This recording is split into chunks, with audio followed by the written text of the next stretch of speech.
Sérgio Moro saiu do governo dizendo que o presidente tentou interferir politicamente na Polícia Federal, acusação que Bolsonaro negou.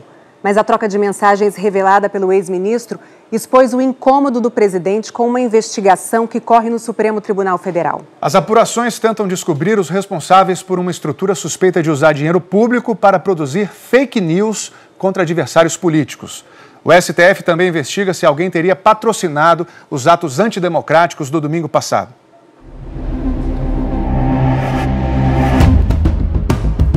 Foi uma saída explosiva. Ao se demitir do Ministério da Justiça, Sérgio Moro fez graves acusações contra Jair Bolsonaro. A principal delas, o presidente pressionou para obter informações sigilosas e exigiu a troca do comando da Polícia Federal porque estaria preocupado com investigações sobre fake news e atos antidemocráticos. O presidente também me informou que tinha preocupação com inquéritos em curso no Supremo Tribunal Federal e que a troca também seria oportuna da Polícia Federal por esse motivo. Também não é uma razão que justifique a substituição, até algo que gera uma grande preocupação. Nos corredores do Palácio do Planalto, o temor é que os dois inquéritos no Supremo Tribunal Federal, que correm sob sigilo, possam atingir dois filhos do presidente: o vereador Carlos Bolsonaro, do Republicanos, e o deputado federal Eduardo Bolsonaro, do PSL. A primeira investigação foi aberta em março do ano passado aqui no STF. O presidente Dias Toffoli determinou a apuração de uma máquina de produção de fake news que, segundo ele, atingia a honra e a segurança dos ministros da Corte. A segunda investigação começou esta semana. O Procurador-Geral da República, Augusto Aras, enviou um pedido à Corte para que sejam identificados os responsáveis pela organização de manifestações contra a democracia. O presidente esteve em um dos atos no domingo passado em Brasília. Eu estou aqui porque acredito em vocês! Mas um dia após participar do ato a favor do golpe militar, Bolsonaro afirmou ser a favor da democracia. O ministro Alexandre de Moraes está à frente dos dois inquéritos no Supremo. 5 delegados da Polícia Federal foram convocados para conduzir a coleta de provas para as duas investigações. Depois das acusações de Moro, o ministro do STF, por precaução, determinou a permanência dos delegados da PF nos casos. E o ex-ministro apresentou provas da pressão do presidente Jair Bolsonaro sobre as investigações no Supremo, como mostrou o Jornal Nacional na sexta-feira. Esta semana, o colunista Merval Pereira publicou no jornal O Globo sobre um inquérito que apura as fake news que o STF já tem uma relação de 10 a 12 deputados bolsonaristas, mais empresários que tiveram o sigilo quebrado, e a Polícia Federal estava a ponto de fazer busca e apreensão em seus endereços. A notícia foi republicada pelo site O Antagonista. Foi essa nota que o presidente Jair Bolsonaro encaminhou por mensagem de celular para o então ministro da Justiça. Bolsonaro diz: mais um motivo para a troca.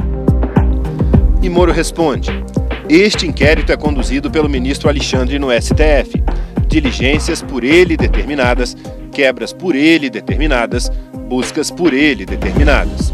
A denúncia feita pelo ministro Moro é bastante grave. Se constatados esses atos, evidentemente isso esbarra no artigo 85 da Constituição, que determina ao presidente que, em primeiro lugar, ele tem que cumprir um respeito ao Poder Judiciário, que é aquele que está conduzindo, junto com a Polícia Federal, esse inquérito. Então, seria uma interferência indevida no outro poder. Aí não há como uma autoridade interferir ou tomar conhecimento se esse inquérito está em sigilo. Em seu pronunciamento, Bolsonaro afirmou que nunca blindou ninguém da família. Nunca pedi para blindar ninguém da minha família. Jamais faria isso. Não são verdadeiras as insinuações de que eu desejaria saber sobre investigações em andamento. O presidente não é investigado. Não há data para a conclusão das apurações no Supremo. O inquérito do Supremo influenciou o Congresso. Lá, desde setembro do ano passado, uma comissão parlamentar mista de inquérito investiga uma possível estrutura montada para atacar adversários políticos do presidente na internet. Até agora, as apurações e depoimentos apontam que parte dessas fake news podem ter origem no Palácio do Planalto, no chamado Gabinete do Ódio. 37 pessoas já foram ouvidas pela CPMI, que foi interrompida pela pandemia.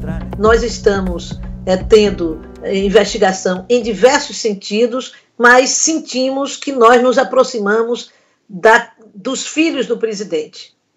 Infelizmente, essa é a verdade. Para relator, o depoimento mais importante até agora foi o da deputada Joyce Hasselmann, do PSL, que chegou a ser líder do governo no Congresso, mas depois acabou rompendo com ele. A deputada afirmou que o gabinete do ódio foi montado com a ajuda de assessores ligados a Carlos e Eduardo. Eu quero crer que o presidente não sabe disso. Eu quero crer.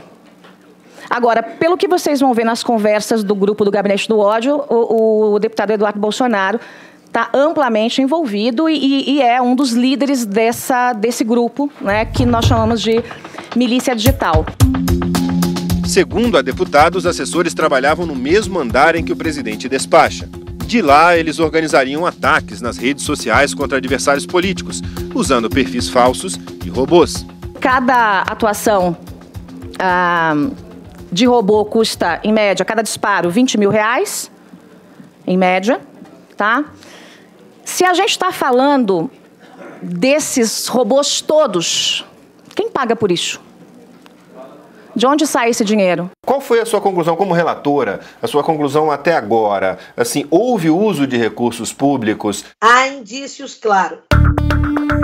No mesmo dia em que a deputada prestou depoimento, o presidente Jair Bolsonaro negou a existência do Gabinete do Ódio. Inventaram o Gabinete do Ódio e alguns idiotas acreditaram. Outros idiotas vão até prestar depoimento, como tem um idiota prestando depoimento uma hora dessa lá. Com base no depoimento da deputada, a CPMI pediu informações ao Facebook, que respondeu com dados que mostravam que um dos perfis usados para fazer ataques, o Bolsofeios, foi registrado a partir de um telefone de um secretário parlamentar de Eduardo Bolsonaro.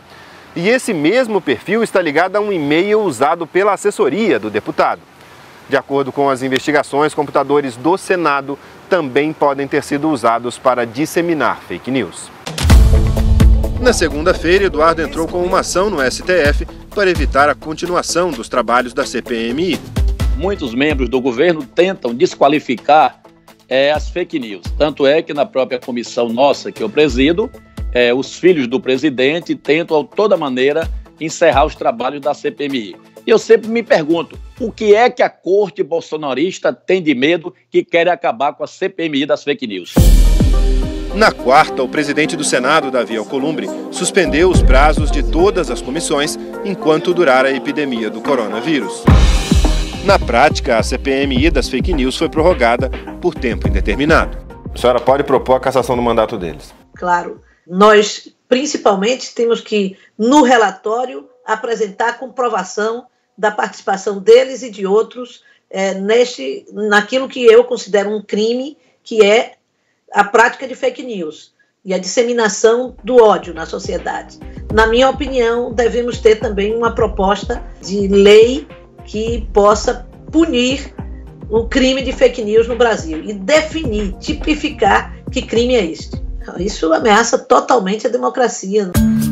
O Fantástico procurou o Planalto, que não respondeu. Carlos e Eduardo Bolsonaro não foram encontrados. Entre os nomes que serão convocados a depor na CPMI quando os trabalhos forem retomados, está o de Sérgio Moro. Depois das revelações do ex-ministro, a semana começa com muitas perguntas ainda sem respostas.